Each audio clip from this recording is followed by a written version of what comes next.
Alors, exemple 1.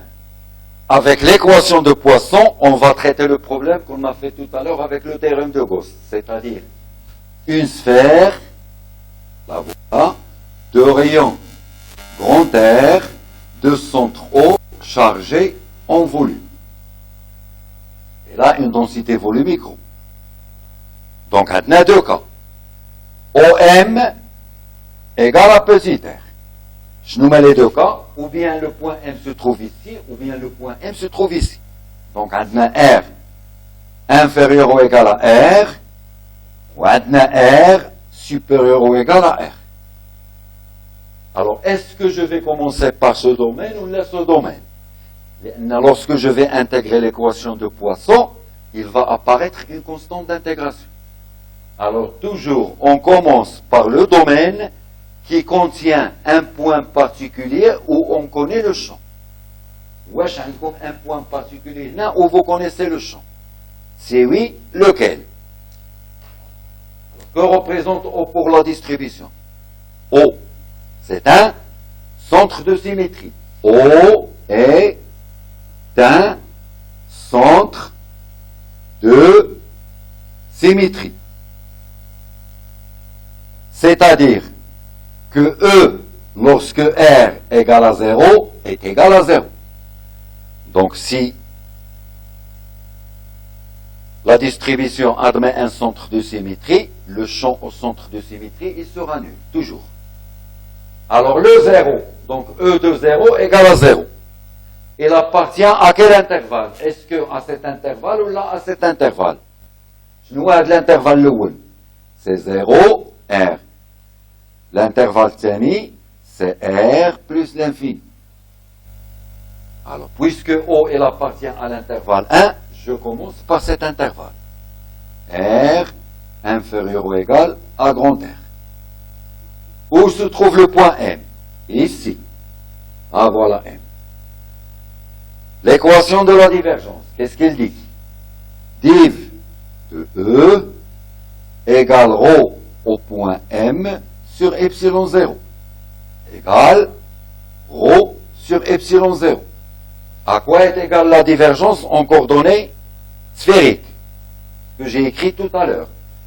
1 sur R2, D sur DR de R2, E égale ρ sur epsilon 0. Est-ce que c'est clair? Et maintenant, je vais essayer d'intégrer. J'aurai, alors c'est pas la peine de calculer cette dérivée. Si vous calculez cette dérivée, vous tombez sur une équation différentielle du premier ordre que vous devez résoudre. Vous la gardez telle qu'il est.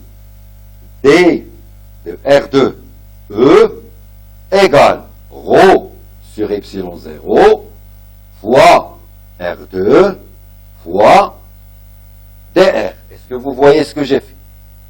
J'ai passé le R2 ici et le DR ici. Donc j'aurai l'intégrale de ça égale à l'intégrale de ça. Alors l'intégrale de D de F, c'est quoi? C'est F. Donc l'intégrale de D de R2, c'est quoi? C'est R2 E égale l'intégrale de ça. C'est l'intégrale de R2. C'est ρ sur epsilon 0, 3, R3, plus une constante d'intégration que je dois calculer. Alors, comment je calcule la constante d'intégration? Cette constante, je la calcule avec la condition lundi. D'accord? C'est-à-dire, E de R égale à 0, E de R égale à 0 est égal à 0. Alors là, si vous passez le R2 ici, vous aurez des problèmes. J comme ρ sur 3 epsilon 0 petit r. R3 divisé par R2. C'est petit r. Plus la constante sur R2. Donc J comme constante sur le 0. Vous aurez des problèmes. De préférence, vous gardez le R2 ici. Alors qu'est-ce que vous aurez? E de R égale à 0 égale à 0. À quoi est égal R? C'est 0. Multiplié par E. Lorsque R égale à 0, à quoi est égal E? C'est 0. Égale ρ sur 3 epsilon 0 fois 0 au cube plus la constante. Donc à quoi est égale la constante? 0. Constante égale à 0. ونجي لهنا ونعطي l'expression de E de R. شحال خرجت لنا؟ Alors d'abord عاد نزول la constante, elle est nulle. Donc شحال تخرج لي E de R? 0 R3 sur 3 epsilon 0 R2. C'est rho R sur 3 epsilon 0. Avec petit r inférieur à grand R. Alors là, j'ai trouvé le même résultat que le théorème de Gauss. Alors la plus simple, est-ce que c'est le théorème de Gauss ou cette méthode? Alors moi, je préfère cette méthode. Elle est, dans le théorème de Gauss, il y a beaucoup de baratins que vous devez dire. D'accord? Alors maintenant, je passe au deuxième cas, c'est-à-dire se trouve à l'extérieur. Pause. Deuxième cas, R supérieur à grand R. Alors, où se trouve le point M? Il se trouve à l'extérieur. Voilà M. Div de E égale rho au point M sur epsilon 0. À quoi est égal rho ici? Vous êtes à l'extérieur. À quoi est égal rho ici? 0. Il n'y a pas de charge. Ah, la charge. J'asphale la sphère de rayon grand R. Donc, rho ici égale à 0. À l'extérieur, rho est nul. Égale 0. Je remplace la divergence par sa valeur. 1 sur R2. D sur TR de R2E égale 0. Alors, le 1 sur R2, il s'en va. Qu'est-ce qu'il vous reste? D de R2 de E égale 0 fois DR. Et j'intègre. J'intègre ici, j'intègre ici. L'intégrale de D de R2, c'est R2 fois E. L'intégrale de 0, c'est quoi? La primitive de 0, c'est une constante.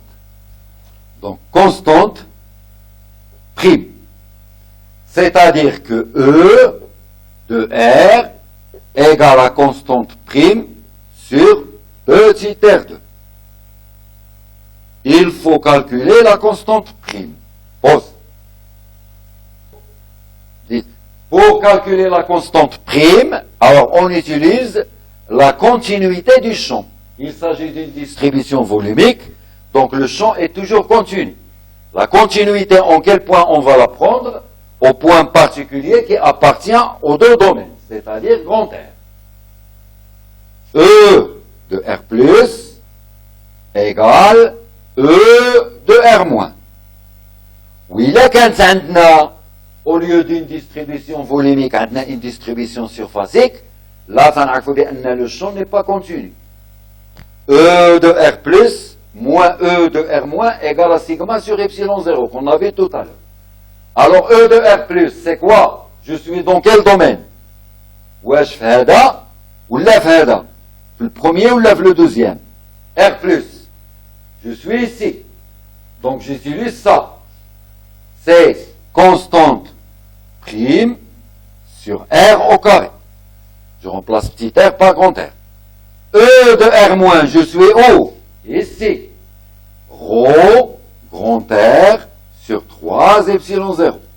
Alors, qu'est-ce que j'aurai pour ma constante prime? C'est rho R3 sur 3 epsilon 0. Et je la remplace par sa valeur ici. Et j'aurai rho R3 sur 3 epsilon 0, 1 sur R2. C'est les mêmes expressions que j'ai trouvées avec le théorème de Gauss.